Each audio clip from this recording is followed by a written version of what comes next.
Vijana wi wa wi wa.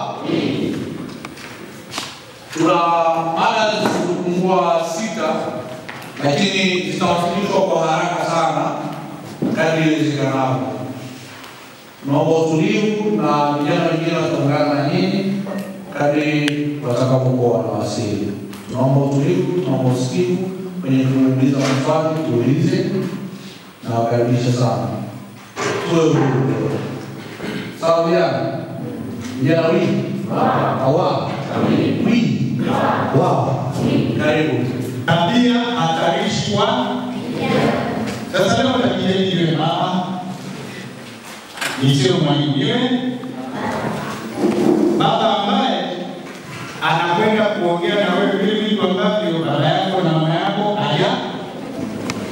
Sawa? Vile vitu ambavyo baba yako na mama yako hajajaribu. Mimi leo nakwenda kukuambia.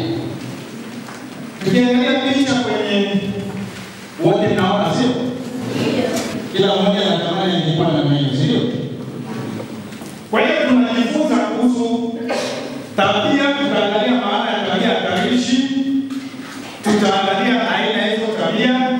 Kama tunapata muda tutaangalia visababishi, alafu tutajiuliza tufanye. Sawa sawa? Kwa hiyo kwa utangulizi tunasema kwamba vijana ni sema mimi. Wewe si kijana? Ushafika chuoni hiki.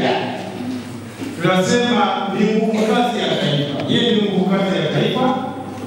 Na ili hiyo nguvu kazi yako, ili wewe ulivyo uzae matunda, ni lazima hiyo nguvu kazi iwe na uwezo na utimamu wa akili na afya. Kwani ndio vigezo muhimu vinavyokuwezesha mtu kufikia hali ya uzalishaji mali, kazi ya familia na kwa ujumla. Tabia hatarishi ni zipi?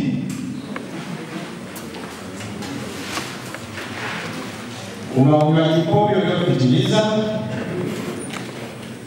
na huko unywaji pombe wapo, sivyo? Wapo.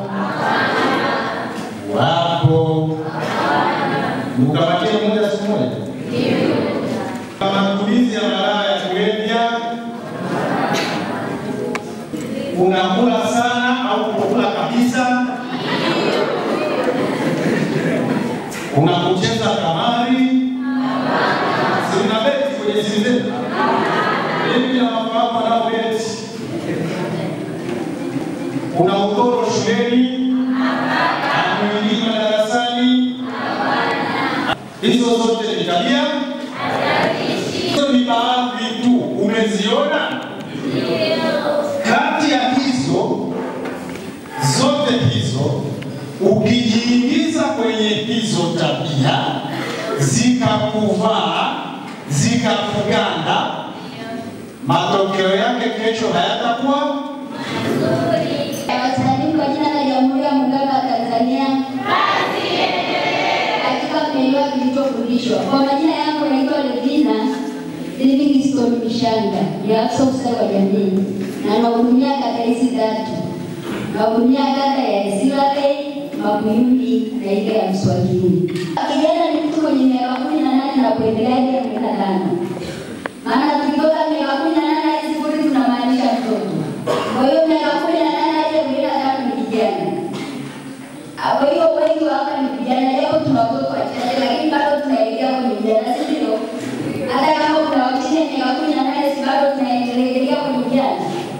Na takwimu tujue kwamba sifa za kijana, na nitajaribu kuelezea sifa za kijana kwamba kijana lazima unajitambua. Na kijana unajitambuaje? Yaani lazima uone kwamba kijana wewe ni wa maana, you are very special, yaani wewe ni wa thamani sana. Na kijana lazima utambue, lazima ujue taifa linakungojea, jamii inakungojea, familia inakungojea. Maana kijana ndio mwenye nguvu hii. Na kijana ndio yaani kubadilisha mabadiliko yanatokana na vijana. Kwamba vijana wakiamua wanaweza kubadilisha kitu. Kwa sababu kwanza wana nguvu hii. Kwa hiyo kama kijana unatakiwa kutambua. Kijana pia unatakiwa uwe ujasiri, uwe na mkakamavu. Sio kijana unakuwa kelele, lazima uwe na confidence kijana. Lazima ujiamini. Na nazungumzia kwa jinsi zote, yaani naposema jinsi namaanisha mke na kike. Yaani namaanisha ile jinsi ya kike na ile ya kiume. Kwamba lazima kijana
tunaleta changamoto zingine, kwa sababu kwa ya siku nimwambia